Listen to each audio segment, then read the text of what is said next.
ژمارەیەک نووسەر و شاعری شاری کەلار ئەمساڵ ناوەندی ڕۆشنبیری و ئەدیبانی کەلاریان دامەزراند.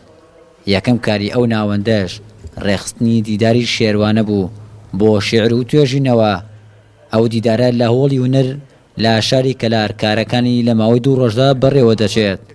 جا لە تەواوی نووسەران و شاعرانی کەلار لەسەر ئاستی هەر 4 پارچەی کوردستانیش ژمارەیەک نووسەر و ئەدیب وەک میوان بۆ پێشکەشکردنی توێژینەوەی ئەدەبی بانگێشت کراون.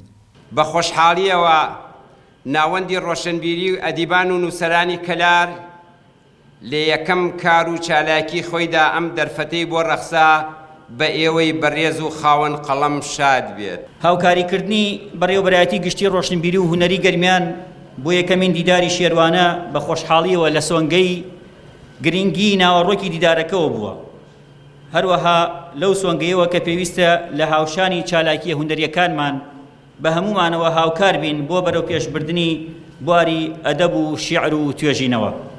ئامانج لە دیداری شێروانە بۆ کۆکردنەوەی نووسەران و ئەو قەڵەمانەیە کە ساڵانێکە لە ناوچەکەدا خزمەت بە بواری ئەدەب و شعر دەکەن.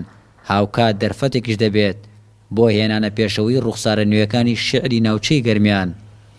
دیارە گەرمیان هەمیشە ئەم لێکۆڵ ئەم دیدارانەی هەبووە، فستیڤاڵ و دیدار و کۆڕ و سیمینارەتی گەورەی هەبووە تا بەڵام ئەم دیدارە ئەمڕۆ کە کراوە جیاواز لە دیدارەکانی تر بووە چونکە تایبەت بووە بە شعر و لێکۆڵینەوە کۆمەڵێ پرۆفیسۆر و مامۆسای زانکۆ لە ناوچە جیاجیاکانەوە هاتوون و لێکۆڵینەوە لەسەر زمان و لەسەر شعر و بە لێکۆڵینەوەکانیان دیارە ئەیانەوێ خزمەتی زیاتری ئەدەب و وێژەوانی کوردی بکەن. ئەم دیدارە بەرز هەڵەسەنگێنرێت چونکە لە هەر 4 پارچەکەی کوردستانەوە خەڵکی تێگەیشت و هونەرمەند و خەڵک لە ئاسی باڵا بانگێش کراون بۆ ئەم دیدارە چونکە کۆمەڵی خەڵکی تایە مەسەلەن ئەزمونێکیان لە بواری ئەدەب و هونەرە هەیە.